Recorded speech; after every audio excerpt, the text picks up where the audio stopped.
She volunteers and supports so many people and is loved by her family. And everyone, but I know she has a big family support. Leah's mantra of a purposeful life is an inspiration to many.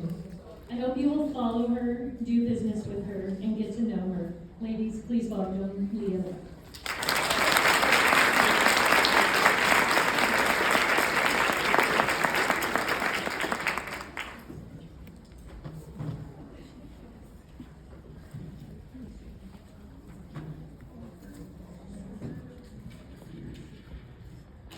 Everybody hear me? Yes. Good morning. Good morning. Good morning. Good morning. I've always wanted to do that. My name is Leia Love, and I am Leia Love Hair and Nail Salon. I have been a licensed cosmetologist for 20 years and a salon owner for 12. And I'm so excited to talk to you guys today. But first, now that we all know each other, you're my new best friends. So, is there somebody who is a singer that could help me out? All I need you to sing is just Amazing Grace, How Sweet the Song. Is there anybody who can help? Sarah? Who's Sarah?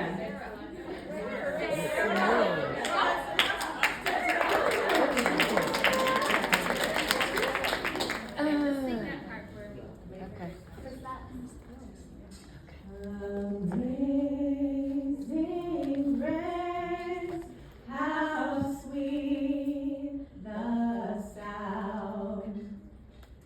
So they get really good, right? Okay, now I want you to sing like you are singing for your idol. They have asked you to sing because they know that you are the best and you're going to deliver it and you're going to kill it, okay? Oh, That's right.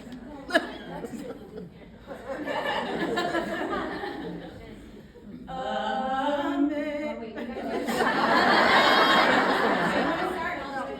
okay, start first. We can't sing a different key. That does not go well.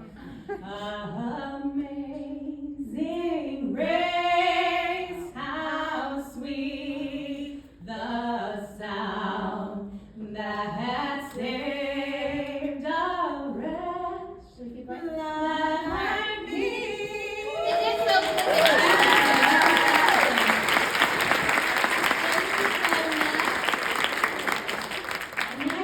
Imagine you're just living life, but then when you start doing it with purpose and intent, how much more impactful you are.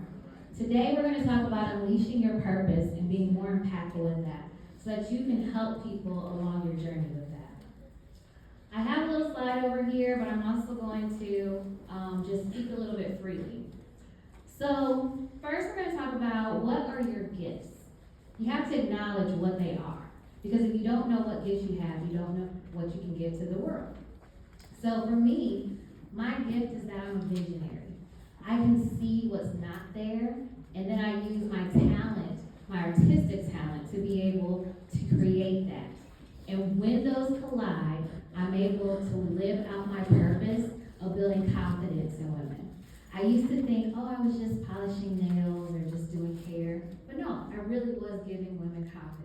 And they absolutely would change from when they came in to when they went out. And the good thing about your purpose is that it can evolve, but you're still going to be doing the same thing. So now I get to do areola tattooing for women who have had mastectomies. And it's one of the most rewarding things that I've been able to do because I'm giving them back their femininity, right? That's something that you just can't buy.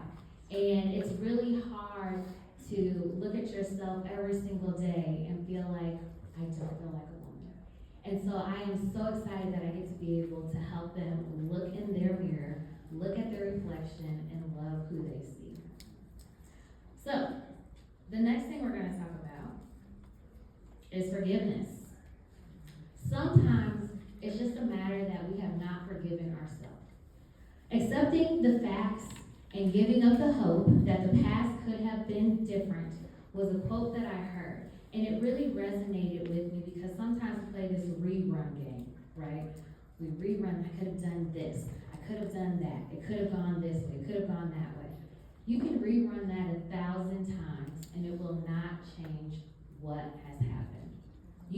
to accept it and learn that there is a lesson in it, but you couldn't have changed it. So how do I get up and move forward from that? Next is self-love. So you all have a piece of paper in front of you, hopefully, and there's a pen in your bag. If you could just turn over on your paper, and I want you to write the Roman numeral 9. Roman numeral 9, no questions. Everybody know what that looks like?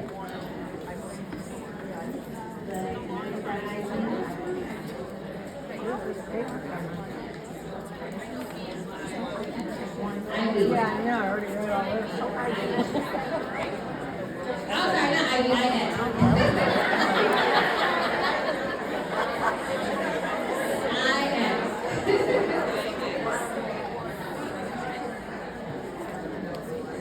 All right, everybody have their IX? Okay, without asking anyone any questions, I want you to use one line to turn it into a 6. Turn it into a 6.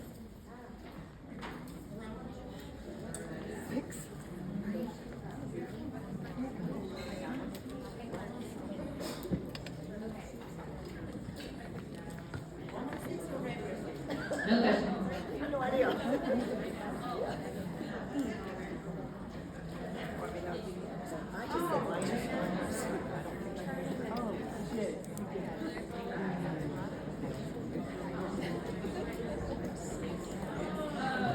You guys got it?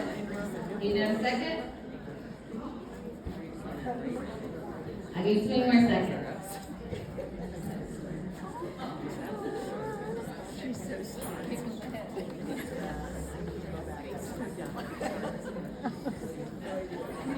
All right.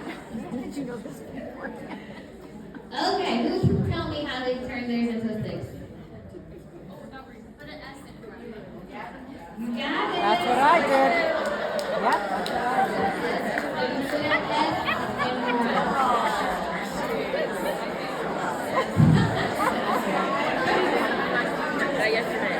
You were there. Let me tell you the reason why.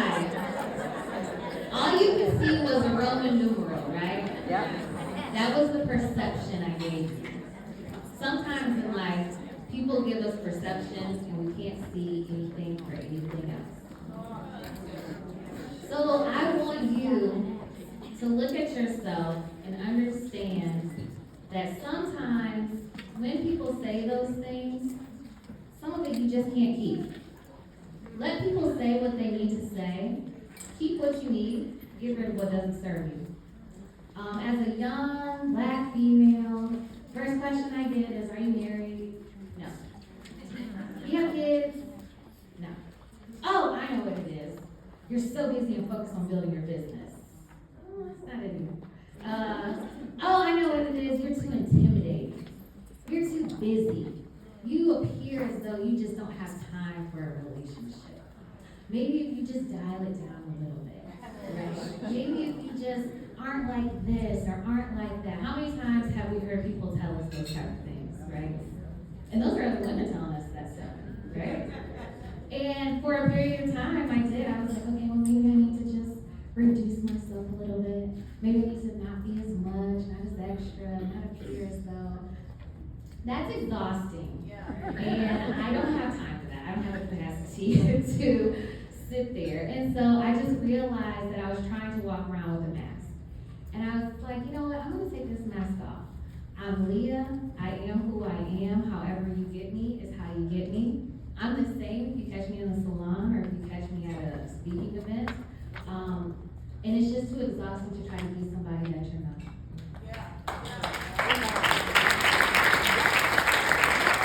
And one of the best things that God told me was that you have too many destinies waiting on you to reduce yourself. The cost is too great for you not to be who I created you to be. So, with my business, I used to, I went on a missionary project, And when I did that missionary project, I was like, oh, I gotta go serve the Lord. I can't do that from behind the chair. And God was like, your chair's gonna be your biggest ministry. You're gonna touch more people behind that chair than you will out doing anything else. And it has been so true. And not playing small allowed me to be here today with you guys. And we've had some amazing speakers, and I'm like, oh, I get to be up on stage. You guys are so awesome. I love you. So one of the things I stopped doing was I stopped marketing my business. I was like, you know what? I'm gonna follow you, God. If you want my business to succeed, you bring those who you want to sit in my chair. And he did. And so I knew anybody who sat in my chair, anybody who was in my presence, you were there because God put you there. There was no other reason, no other coincidence. I wasn't taking any type of credit for that. And I love the fact that I get to be there during different seasons, and I get to be that safe space. There's not a lot of places where you can actually have a safe space to be who you are, say what you want to say without having somebody judge you. I will tell you the truth. I try not to be biased. I will be honest with you. But I find that honesty allows you to be more vulnerable. And I think we need more spaces where we can be vulnerable. So just remember, sometimes some things have to die in order for new things to arise. And like she said earlier, when you have to let people go, when you have to shift and you're elevating to another level, I always get very uncomfortable when it's time for me to shift. So I'm like, okay, God, where are you trying to take me now? And sometimes you feel like your heart is breaking with certain things that you have to let go. But it's not. It's your soul awakening. When your soul has awakened to something new, you just can't go back to anything else. You can't accept certain things and certain ways that people have treated you before. So know that that's what's happening when you start to elevate into another position or when you're feeling very uncomfortable about something. Lean into it, right? See, I leaned into it, right? So if you're like me, I'm very inquisitive. I always have a question to ask about something. So I thought, how do you change the way you view yourself? First, you have to make a commitment. And like she said, when you commit to something, you put time and money behind it. If you have not put your time and money behind it, you're probably not truly invested in it. When you get ready to lose weight, you go to the gym and you pay your membership, right? Now sometimes it doesn't last all the time, but you've made that commitment. So make that commitment to take that time and really get to know yourself. You should know yourself better than anyone else. Next one is write down the version of yourself that you desire to be. When I was envisioning who did Leia Love look like, what does she act like, what does she wear? And I was like, ooh, let me go to Pinterest. Pinterest is amazing for creating those different things, right? I would go and I would see all these different looks and I'm like, yes, that's what I look like. And when I go to the store, I pull out my board and I was like, okay, I can find something similar to this. There's nothing wrong with that. If your image and your brand is what you want to reflect in that, do it. Own it. Like you said, own it, whatever it is. Be conscious of thieves. So these are thoughts that come in that limit you. This morning, I had to catch myself because I said, oh my gosh, the humidity. My hair is going to frizz up and everybody's going to see my split ends and they're going to judge me for my split ends. Nobody's going to see my hair or care about my split ends in reality, right? We magnify things that don't need to be magnified. So catch yourself. When you hear that thought going through your mind, you know what? I'm not even going to allow that to fester and grow, right? I'm not going to allow you to take root. We're going to keep it moving. We're going to replace it with the truth. Strategic pauses. Those are times where you really are intentional about sitting with yourself. It could be when you're getting out of the shower, just taking 5 minutes to really look in the mirror. It could be when you get home from work and you're sitting in a car.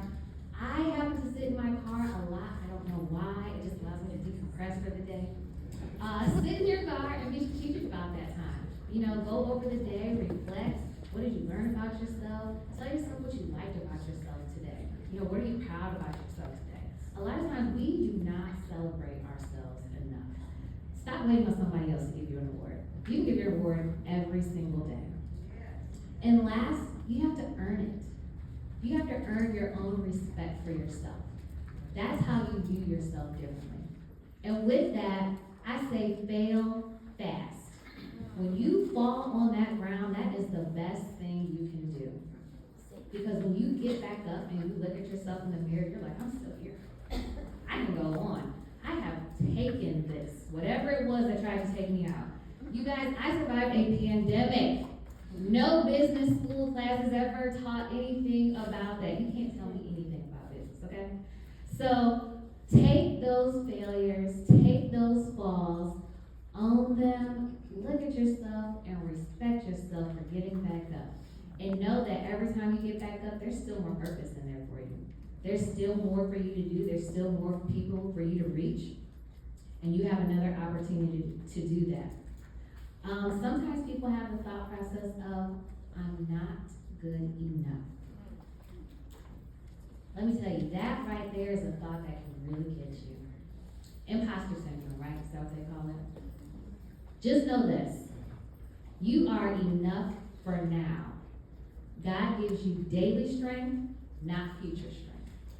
When it needs to be more, it will be. If you argue for your limitations, you get to keep them. And if you agree with God about your potential, you get to grow into it. So, understand this, that sometimes we are different. My mom used to call me downright peculiar. And I love it. You know, I'm good with standing out, you know. You are not deficient because you are different. And that really resonated with me because sometimes we think that just because we are different, we don't have the skills, we don't have the talent that someone else may have, that we're just not enough. But you are. Even if you do something that you think is insignificant, it is magnificent as long as you do it to the best of your ability.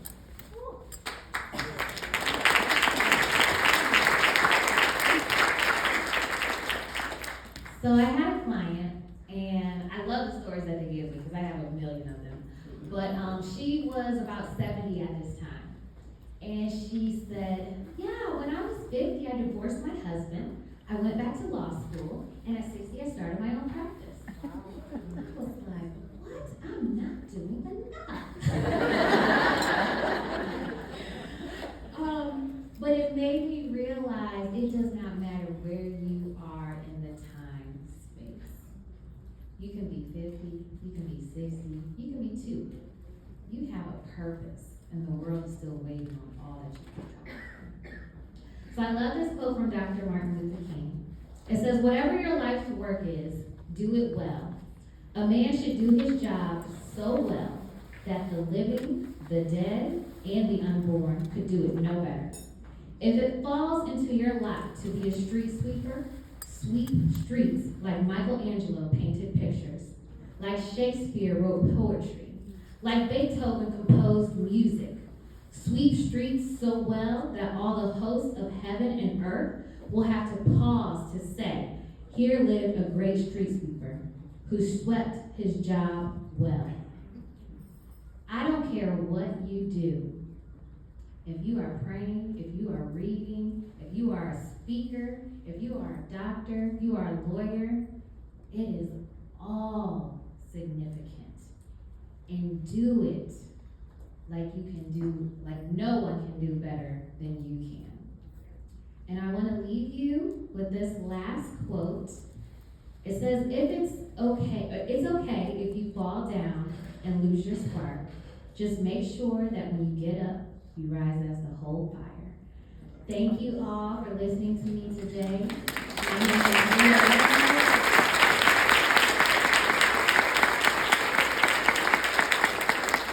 If you'd like to follow, there is a QR code you can scan. On that, there's a little download that says 20 tough questions to ask yourself. This is something that you can do in your strategic pause time. And it's just questions to really get to know yourself better. I find that when you really can answer those authentically, you can just live so much freer and peacefully. Oh, sorry. I just grabbed it very easily. There's also a QR code back here at the author's table. If you guys are able to get that QR code, you can still scan it while we get ready to go to lunch. So I hope you all enjoyed my presentation. Stay beautiful. people? Amen.